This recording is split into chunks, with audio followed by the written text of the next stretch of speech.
Okay, It's sir. nice to see people from our office getting up to do presentations and sharing their knowledge.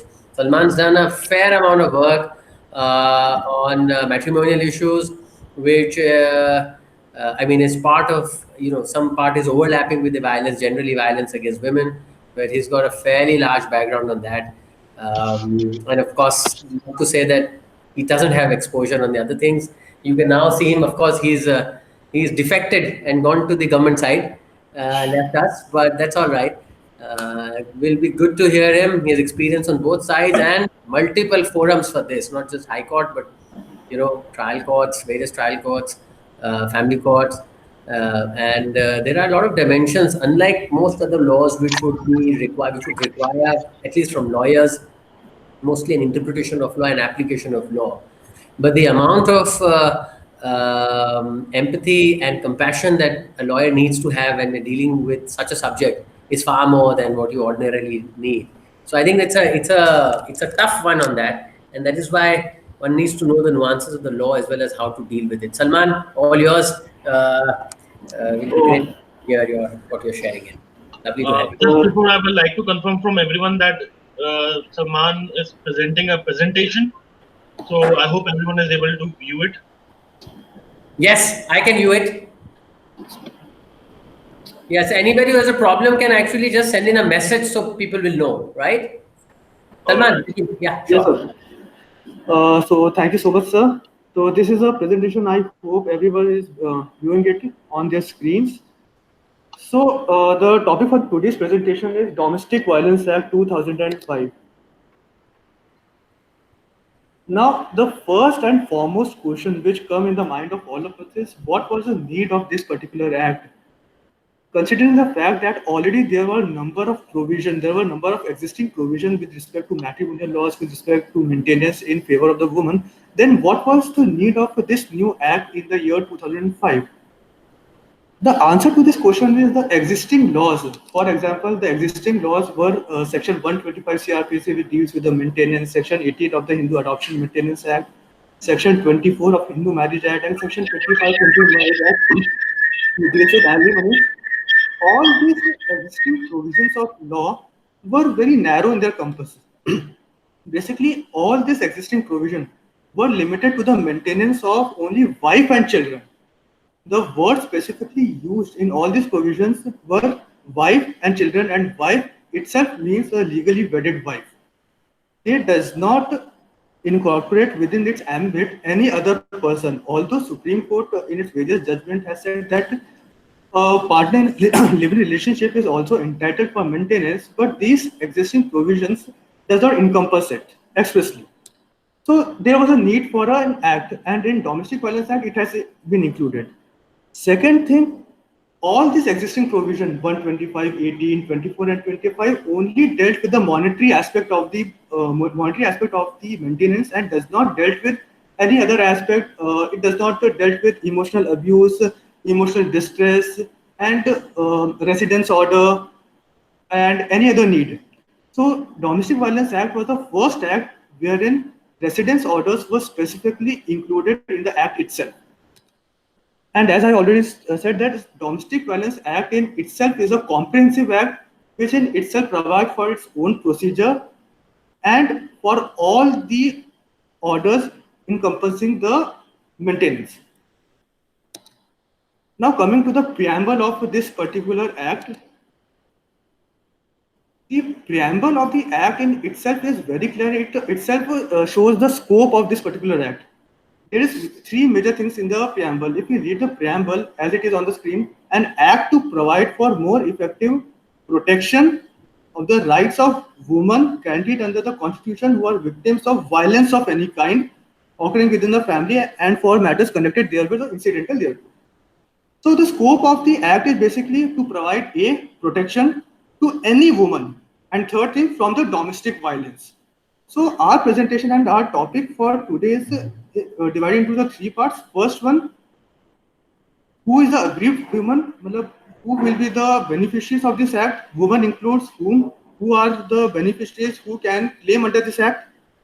Second, what kind of violence is being included in this particular act, and this particular act provide protection against what kind of violence, and third thing, what kind of protection, what kind of relief one can claim under this particular act. So, first thing, who can claim benefit under the act and who is the beneficiaries of this act? So the section 2A of this particular act talks about the aggrieved person. It says aggrieved person means any woman who is or has been in a domestic relationship with the respondent and who alleges to have been subjected to any act of domestic violence by the respondent.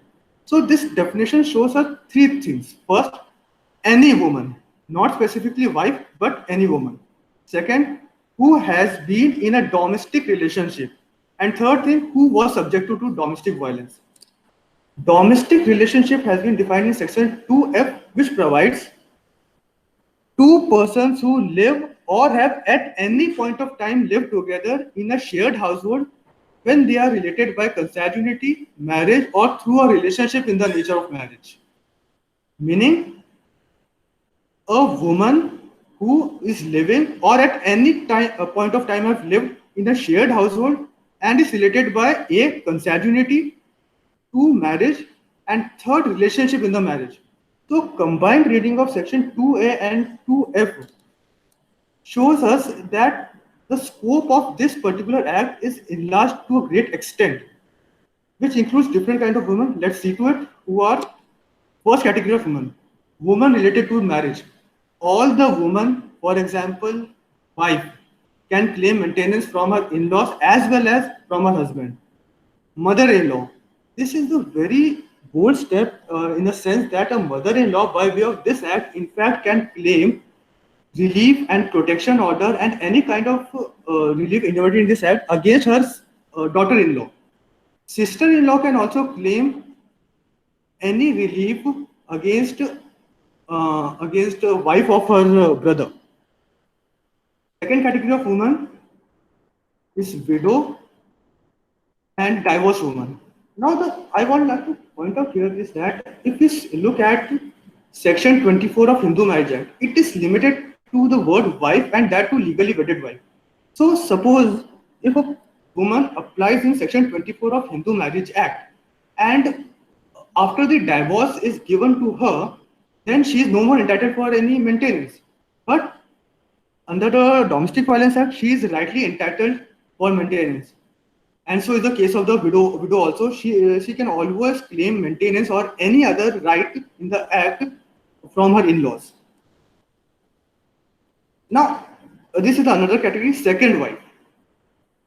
In the other existing provision, let's say section 125, section 18 of the Hindu Adoption Act, section 24 of the Hindu Marriage Act, they all talks about the wife, and wife definitely means the legally wedded wife.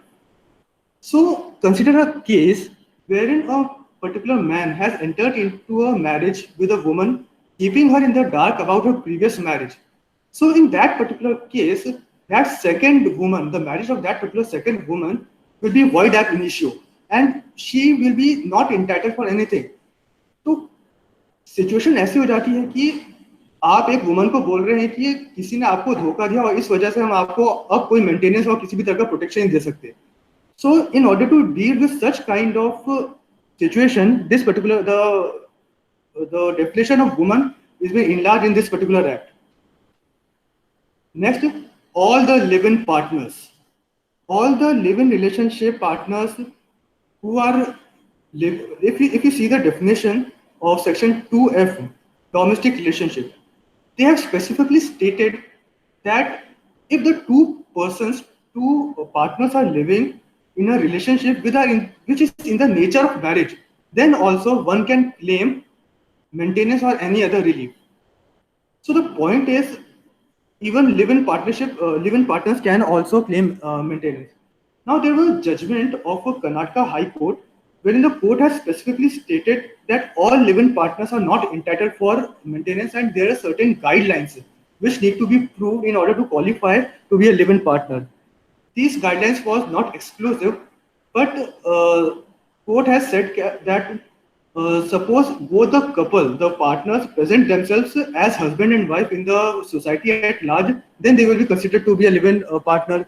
If they have begotten a child, then also they will consider a live-in partner. If both the partners are contributing to the household chorus both financially as well as socially, then also they will be considered live-in partners. Now, the last category of woman related through blood. Under the act, under this act of 2005, a mother can claim maintenance from her son, daughter can claim maintenance from father, sister from her brother. So, the definition of the aggrieved person in this particular act of 2005 is very large, and it is to cater the need of each and every woman. The only condition being she is being aggrieved over domestic violence. That's all she has to need to prove. Now, this particular act of 2005 had also enlarged the definition of the child. Although Supreme Court in some of the judgment has said that illegitimate child is definitely entitled for maintenance, but consider a case wherein child does not belong to belong to a couple itself. That particular child may be a child or some of any of the relative of the aggrieved person. For example, एक पत्नी है, उसकी sister का कोई child है और sister की death हो गई, अब वो जो पत्नी है जो कि अग्रीव पर्सन है उस चाइल्ड का ध्यान रख रही है. तो in the other act that particular child will not be a legitimate child, neither he will be a illegitimate child, so he cannot claim. But under this particular act, even a foster child have been included, and therefore such child can also claim benefit of this particular act. And other than foster child, there are adopted as well as the stepchildren who can claim the benefit under this act. Now the next question is, in the first part we have discussed who will be the beneficiary. Obviously, any woman as well as any child who is related to the aggrieved woman. Now the woman will claim her relief against the respondent. Question analysis: who will be the respondent? This has been defined in the section 2Q of the Act, which says section 2Q respondent means any adult male person who is or has been in a domestic relationship with the aggrieved person and against whom the aggrieved person has sought any relief under this act. Proviso to section 2Q provides that an aggrieved wife or female living the relationship in the nature of a marriage may also file a complaint against a relative of the husband or the male partner. So conjoint reading of section 2Q along with the proviso provide that aggrieved person can claim relief only against the male respondent. So this was creating this has actually narrowed down the definition of the respondent, as the aggrieved wife is only entitled to claim a relief against the male person. Now consider a situation wherein aggrieved person, aggrieved lady, aggrieved wife was subjected to domestic violence not only by her husband but also by her sister-in-law, mother-in-law. So as per this definition, she cannot invoke provisions of DV Act against the female respondent. Although she can invoke provisions under 498A, but that is only penal provision. So under DV Act, if we consider this particular definition which encompasses adult male, then she cannot invoke against the female member. So taking note of this particular situation,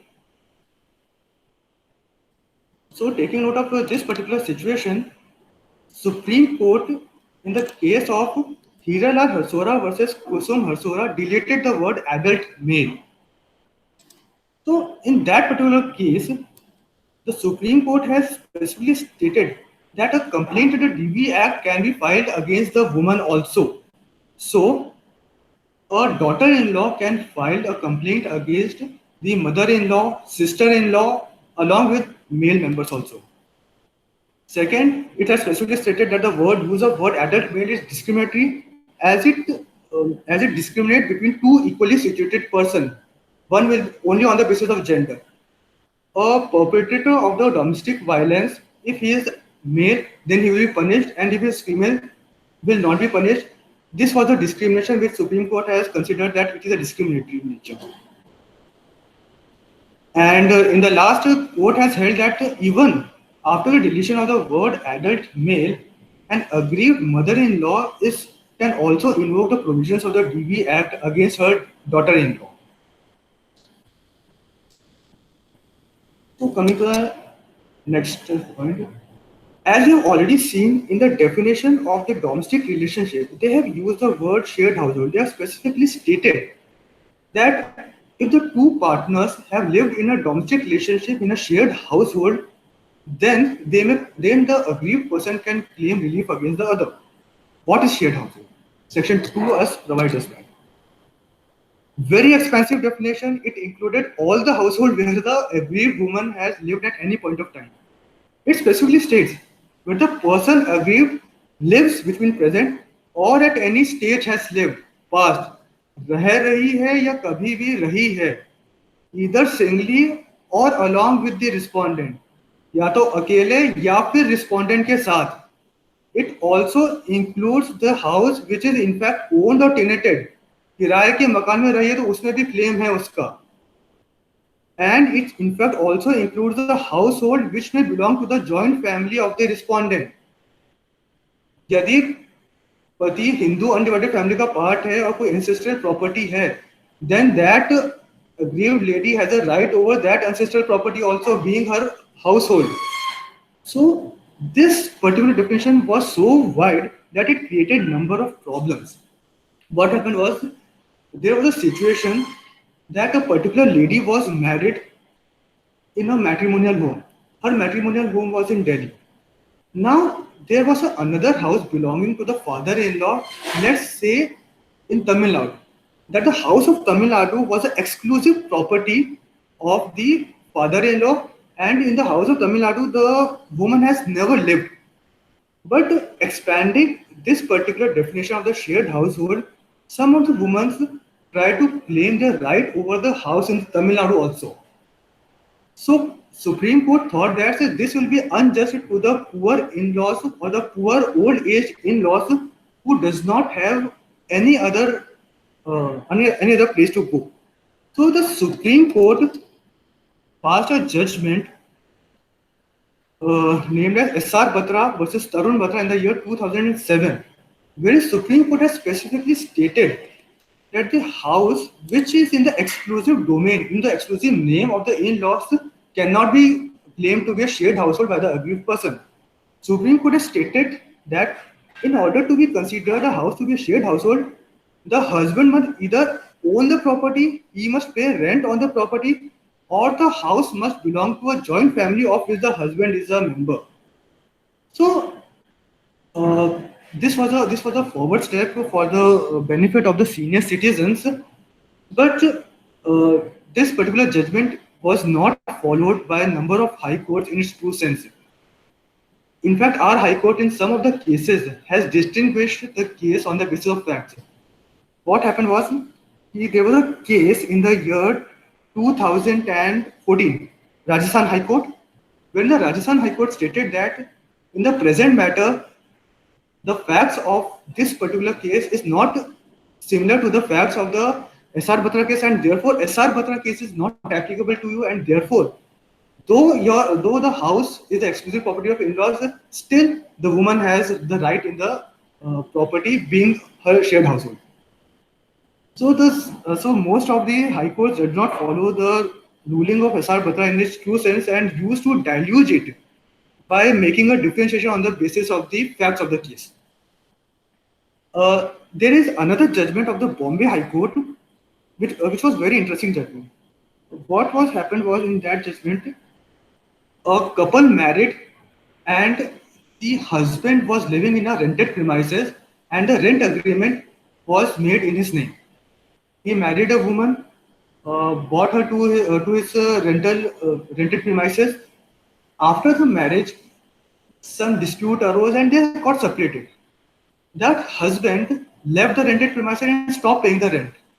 The landlord initiated the eviction proceeding against the husband. Now, that particular husband does not appear before the court and let the ex parte decree be passed against him. Ex parte decree was passed. Now, this particular lady who was residing in this particular house filed an application to set aside the ex parte decree. The objection was raised on the part of the landlord that she was not part of the agreement, therefore she is alien to this privity of contract wala thing, and therefore she has no right to claim to set aside the decree.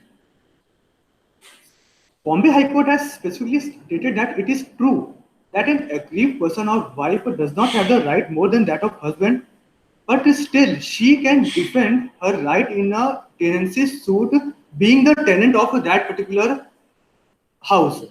So the Bombay High Court had allowed the petition of the wife and stated that you can defend your tenancy right, and it does not give the right to exclusively hold the property. But yes, if you are able to prove that you are the rightful tenant and you will pay the rent rightly, then you can live in that particular house being a tenant.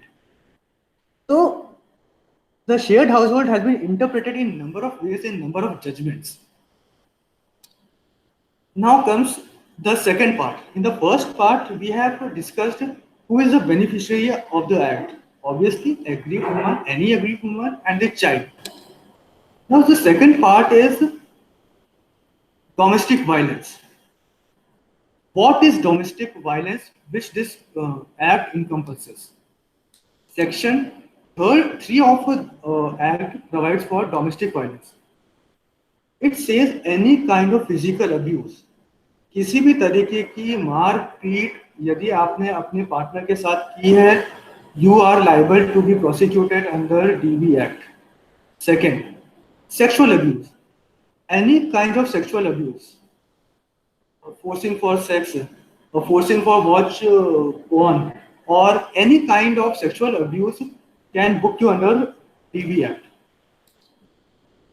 Verbal and emotional abuse. This is very interesting thing.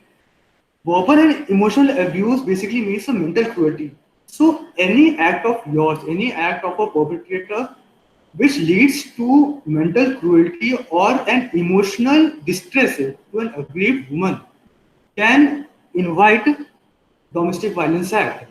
There was a case wherein aggrieved person wife claimed that her husband used to call her moti aurat, and therefore it has caused emotional distress to her, and therefore Domestic Violence Act should be implicated.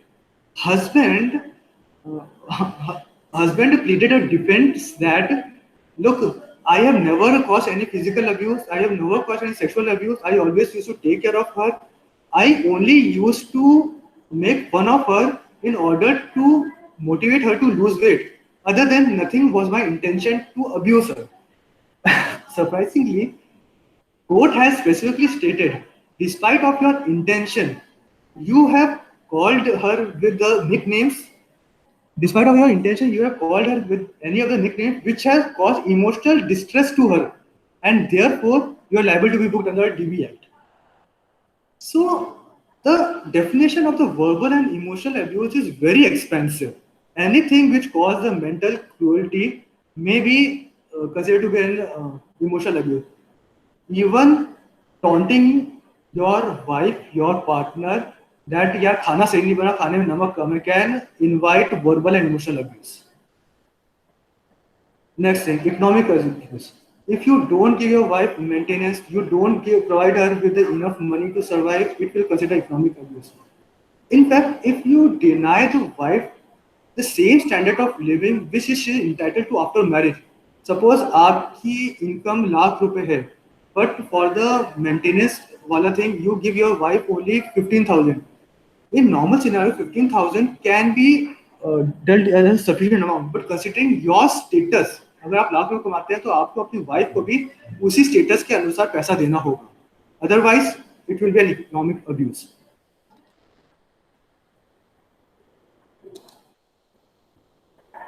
Third part, सबसे important thing, what are the reliefs which a aggrieved woman can claim under this act? First thing, protection order, section 18. We will deal individually all these orders.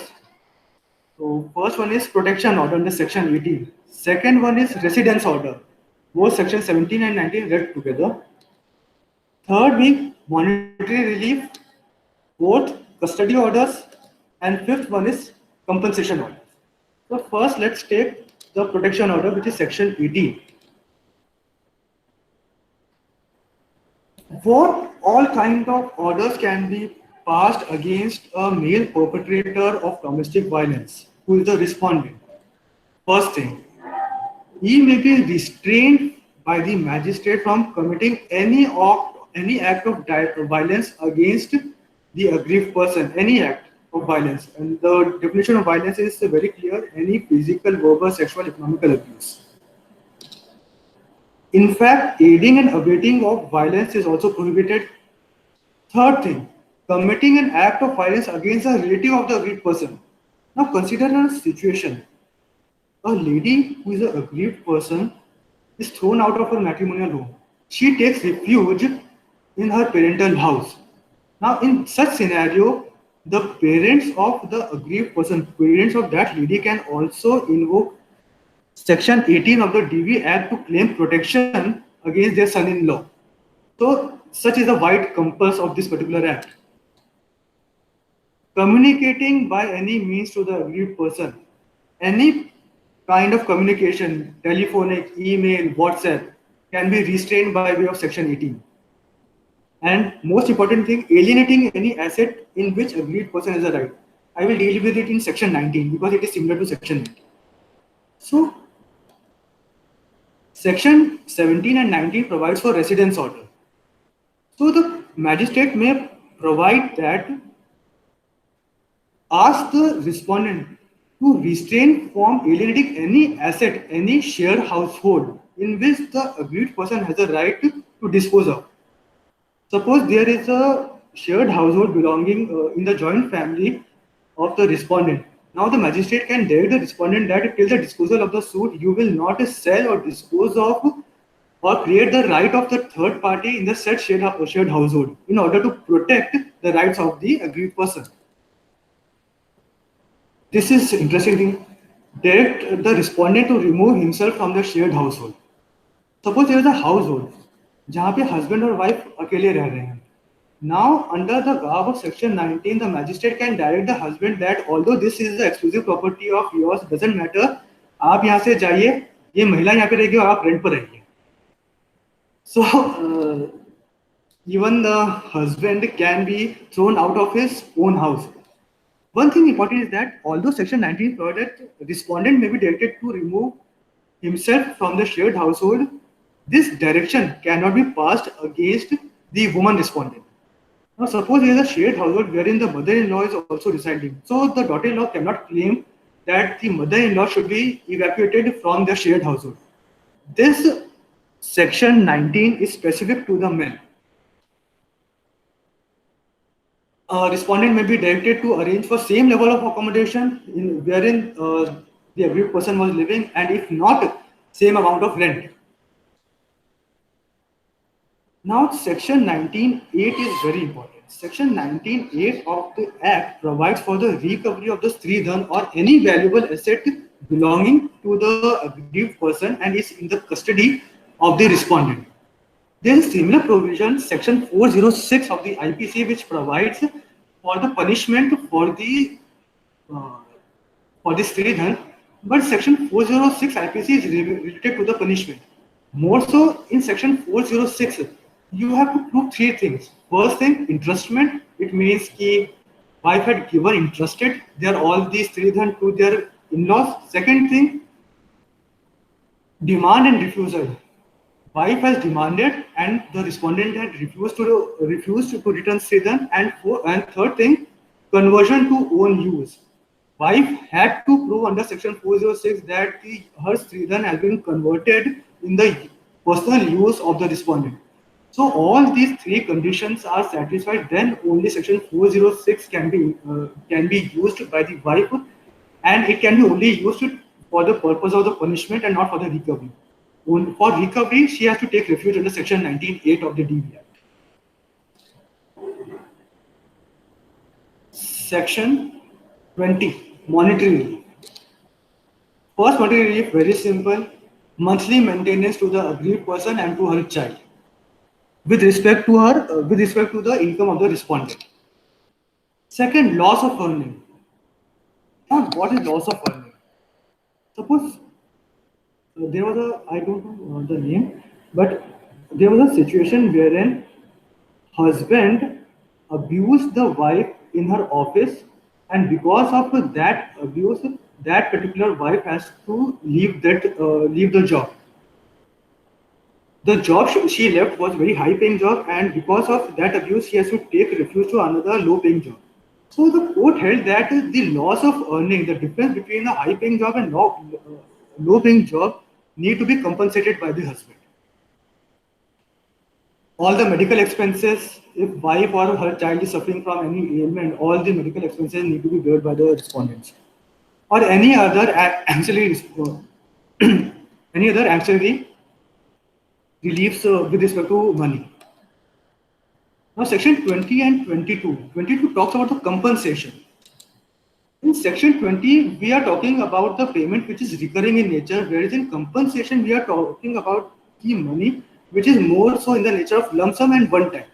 Suppose a woman suffers an emotional distress because of domestic violence, then the court has provided for compensation in the quantifiable terms in this particular act.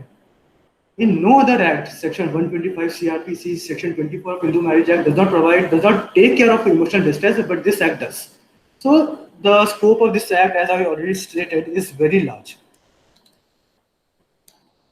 Next is custody orders. Although this section 21 provides for temporary custody to the child, and temporary orders can be passed in favor of the aggrieved person, but this section 21 is there are very conflicting judgments on this section 21. There is a judgment of 2015 Rajasthan High Court passed by Justice Banwari Lal Sharma, wherein Justice Banwari Sharma has specifically stated wherein the family courts have been specifically established. There, the magistrate entertaining the Domestic Violence Act cannot pass custody order, because custody order will be an exclusive domain of the Family Court Act. So, impliedly, in that judgment, court has said that under DV Act one cannot invoke section 21. So, however, there are separate judgments wherein the court has stated that section 21 can be invoked. In section 23 talks about interim and ex parte orders. Every relief which can be claimed under section 18 to 22, all such reliefs can be claimed by way of interim order under section 23. Now, this particular section, section 31. In the entire act, we said that this will be relief, this will be the aggrieved person. So, the preamble and the nature of this act makes it civil in nature. This particular act, Domestic Violence Act, is primarily civil in nature, but this section 31 is an exception to the civil nature characteristic of this particular act, because this section 31 provides for penal provision. It specifically states that any interim protection order which has been violated, and if such violation is being proved, then the respondent will face an imprisonment for 1 year and a fine of 20,000, or with both. Now, the catch point and the critique of this particular section is basically that it only provides penalty or penal provision for the breach of protection order. Protection order is given only under section 18. Now, consider a situation if a particular person, particular respondent, does not comply with the order of residence under section 19. He cannot be penalized under section 31, and there is no relief about it. If it does not provide maintenance under section 20 and 22, then also he cannot be penalized. So this is a critique. Another important critique which I feel is that under section 32. Section 32, subsection 2 says that upon the sole testimony of the aggrieved person, the court may conclude that an offence under subsection 1 of section 31 has been committed by the accused. Upon the sole testimony of the aggrieved person. So it makes the punishment of the respondent very easy. आपने सिर्फ इतना बोला है कि अगर कोई aggrieved person, कोई महिला अपने शपथ पत्र पे, अपने एफिडेविट पे ये लिख के दे देती है कि प्रोटेक्शन ऑर्डर का ब्रीच हुआ है, which may be false, which we, in practical sense, in most of the cases is, then also respondent can be punished for imprisonment of 1 year. There is no procedure on sole testimony, no corroborating evidence. So this is one of the critique, and which I think it should not be there. Now, in the last, I was just to summarize the entire procedure of the DV Act. So if you can see, in the Act itself, it is provided that the entire proceeding, since the time of filing the application till the final order, entire proceeding needs to be disposed of within the period of 60 days. Although practically it doesn't happen, but the Act provides for early disposal of the cases. So how it works? First of all, information is received under Section 4. Then a complaint, this information is converted into complaint under Section 5, and then an application under Section 12 is filed before the first class magistrate.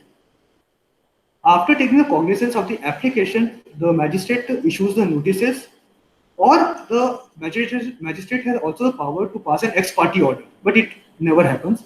So notices are issued, notices are served, parties appear before the court. Generally, what happens on the first date of hearing, they are sent to the mediation center for settling their dispute amicably. If dispute is settled, well and good, final order is passed on the basis of the settlement. But if it is not, then it comes back to the court. On the short arguments, interim order is passed. After the interim order, detailed evidence and arguments takes place, and the final order is passed. After the final order, three things can happen. First thing, if the final order is not complied with, penal provision under Section 31. Second thing, under Section 25 of the Act, respondent may file an application for alteration or discharge if there is a change in the circumstances. The respondent has the right to file an application before the same magistrate if he feels that there is some change in the in the circumstances to reduce the punishment or to pay fine, something like that. And the third step is the appeal within 30 days before the session court, which is under Section 29. So this was the whole summary and the whole overview of the Domestic Violence Act. Thank you.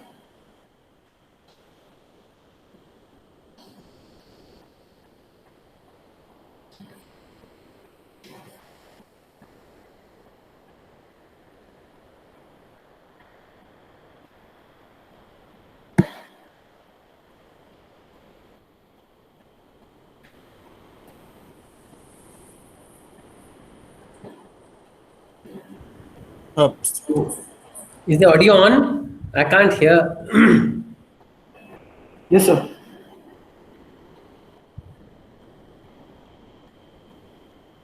Yeah. But so overall, what is your take when you experience having actually worked in the area? What's the kind of difference this act has made? Do you have any views on that? Yes, sir. Sir, relief claimed under this act are enormous. If we are invoking the Domestic Violence Act, we just need to file a separate applications under Section 18, 19, and other under other sections in order to claim that relief. For example, if we are coming under Section 125 CRPC, under Section 125 CRPC, you have to explain and interpret 125 CRPC कि देखिए supreme court के ने इस judgement में ये कहा है कि मेंटेनेंस शुड बी सफिशिएंट और ये वो. But under DV Act, you have to just show कि look, we have a residence right under Section 19, we have compensation right under Section 22, and there is no scope of interpretation. We have that right, and we are entitled for it. So the discretion of the magistrate in giving the right is much enlarged in Domestic Violence Act compared to the 125 CRPC. Because 125 CRPC mein, if you are claiming maintenance, the basic thing is you have to show the income of the respondent and the income of the petitioner and this is also a mathematical formula. Maintenance is granted, which is very meager in many cases, not much, 10 to 15,000. But और आप 10 से 15,000 रुपए में आपको मकान का किराया भी देना है, आपको बच्चों की ट्यूशन की फीस भी देनी है, आपको मेडिकल एक्सपेंस भी देना है, वही मेंटेनेंस ऑर्डर, आपको कंपनसेशन ऑर्डर भी है. So yes, this DV act has enlarged the scope of relief in to a greater extent. And has it in ground level resulted into people using for reliefs only this act, or they still follow the other acts, and there are situations where the other acts would be better relief giving than this one? So there are always a simultaneous proceeding. People generally invoke all the acts simultaneously. They also invoke 498A along with the DB Act. They also invoke Section 125 CRPC along with the DB Act. Child custody matter is pending in another. So there is a simultaneous proceeding. So only thing is कि जहाँ पे भी proceeding complete हो गए, suppose a person, a agreed person gets maintenance under Section 125 CRPC, and after that she also get the maintenance under DB Act, then she is only entitled to the higher amount of maintenance, only one act. अगर आपको DB Act में 15,000 रुपए maintenance monetary relief मिल रहा है और 125 में आपको 20,000 मिल रहा है, then you can only claim 20,000, not 15,000, या vice versa. It's like that. But doesn't this then to forum shopping and also abuse of process by multiple proceedings by one party or the other? So it's more like a strategy to negotiate rather than looking at an amicable or an effective solution. I don't know why the legislature is not making a comprehensive one where you have all the reliefs put in, because at the end of the day, the victim or the person who seeks relief wants the end result. He's not bothered whether it is 2 acts or 3 acts or 4 acts or 5 acts or one or the other or one forum or the other. And in issues which are mostly, these are non-commercial, non-business issues, therein they're very personal in nature, and these are the matters where it's the most running from pillar to post that is seen. And invariably, the only person who takes advantage of it is the one who is in the wrong, whether it is the victim in some cases, or want to take advantage of the situation in some other cases. Mostly it helps only them and not really the real person who has suffered. So I don't know. No, true, sir. This is the major critique. So this situation arises in the cases of when two parties are residing in two separate states, because the Domestic Violence Act provides that a jurisdiction is in the place where the aggrieved person resides. Now, suppose a woman resides in Jodhpur and her husband resides in, say, Delhi. Now, if she invokes 3 or 4 provisions, domestic violence, 125, Section 24 HMA, Hindu Adoption Act, so there will be 4 cases running simultaneously, and the dates in each case will be separate. Now that particular guy have to come to Jodhpur on each and every date. तो अगर उसको महीने में 4 दिन आना है तो उसको वैसे ही financial loss हो ही रहा है. So you are punishing him without he himself अभी तक accused, since he is accused आपने उसको punish कर दिया. अभी तक उसका guilt proof नहीं हुआ, लेकिन can you also, that's true, I mean, can you also briefly take everyone on the different courts whose jurisdiction are, you've got something at family court, something in X court. So in Rajasthan context, what are the courts which have jurisdiction for various reliefs that can be sought under the various acts? Okay, sir. So, sir, most of the act, for example, matrimonial laws, Hindu Marriage Act, Hindu Adoption Maintenance and Child Custody matters are dealt in the family courts. Starts with the family court, and then the appeal goes to the High Court. The appeal of the family court order is directed to the High Court. In case of Domestic Violence Act and the 125 CRPC, it is with the first class magistrate. After the first class magistrate passes decision, we need to go to the sessions, and after sessions, the High Court. So these are the 2 kinds of courts in which these acts works. Fair. So do we have questions? We are also now running out of time. I can't see any questions. So lovely, Salman. It was a subject which is slightly sensitive. It is very much, the problems are fairly widespread. It's just that most of us don't end up addressing them. And there is a sort of a hesitation amongst people to come out and discuss, both if they are victims or those who see such violence around them. And even as professionals, we want to extend help. A lot of us end up feeling awkward when dealing with such cases. But I think it's extremely important the problems are fairly widespread. There is one comment, something has come in. Yeah, Sanjeet has an input. Sanjeet, yeah, please, can you hear us?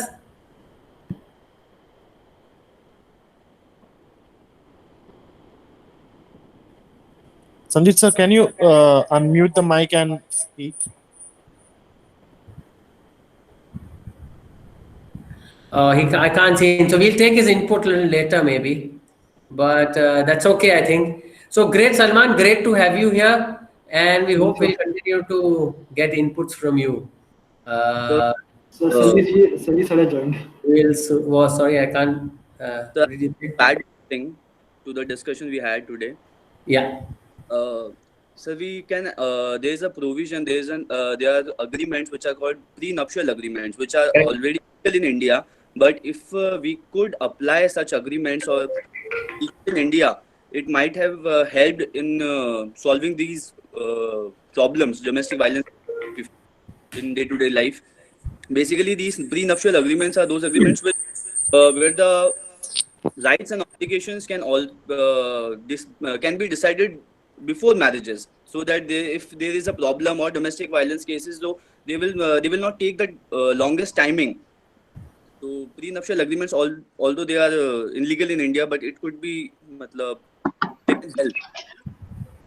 So eventually, India is also moving towards the prenups. At some point of time, I think the legislature will permit them. In any case, what is happening is, since prenups are not permitted, a lot of people don't enter into a formal relationship of marriage and continue to live in. And therein, this is organically developing law where, when the courts see the problem, they try and fill in. But that's also got a lot of, sort of hazy kind of a situation where you don't know how things will turn out because there's no certainty. But you're right, prenups at some point of time will come in.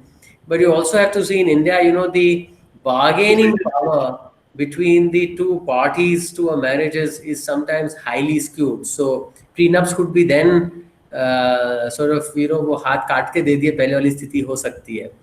And essentially, prenups in a sense is in one form is allowed. The Muslim personal laws, the marriages are contract, and therefore, in a way, I mean, it is not in the normal format of prenups that you see, but at a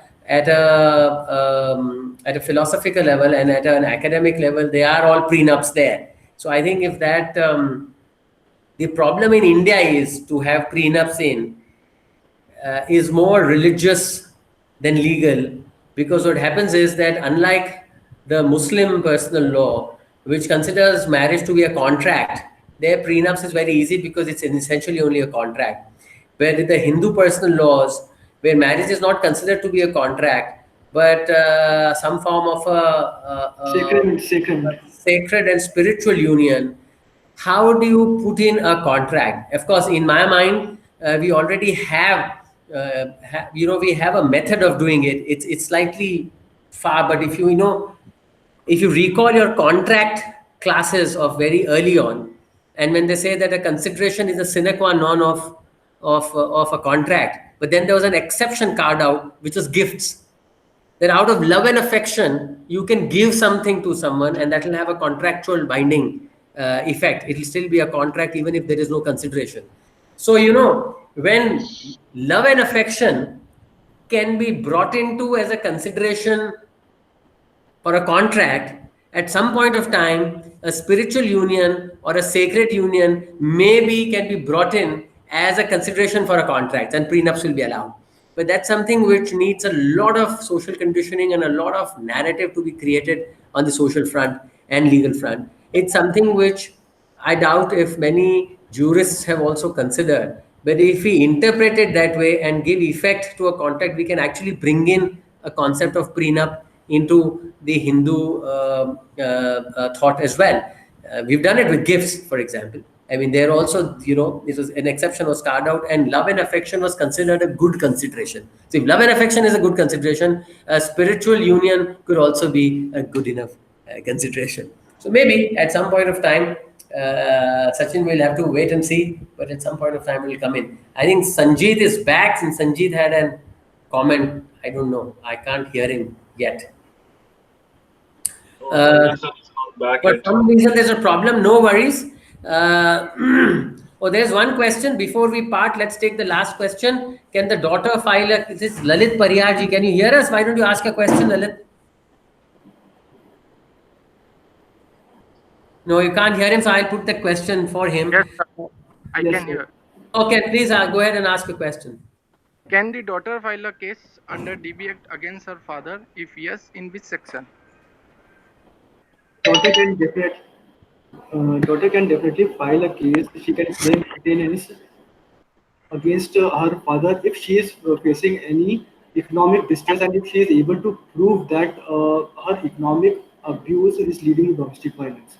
So she can claim monetary relief under section 20. She can claim compensation under section 22.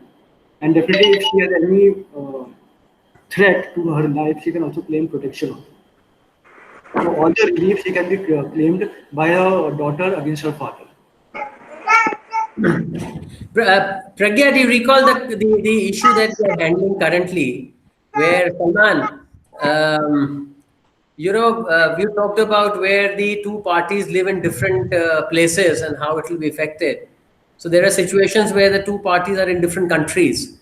And what happens if one of the person in this is a matter which is going on, which I don't know if Pragya can hear me, which I is can, sir. I can even hear you. I was about So to. if you are not a citizen nor a resident of India, can you come under the jurisdiction of this act? It's a question which we have not seen it being answered so far. We couldn't find any judgment to it, and we're only trying to come on. But Salman, do you have any views on that? So there are certain judgments wherein the Supreme Court has specifically stated that any order passed in the foreign court is not applicable in India. So there was a situation wherein a husband was belonging to the US court, and in US court he has obtained the divorce decree. So the Supreme Court had refused to entertain divorce decree and said that you are subject to the Indian jurisdiction. Now, but in that case, both the persons were the citizens of India and they were just residing in the US. So there was a question of only the territorial jurisdiction. I am not sure if both the citizens are different, then this particular act is applicable or not.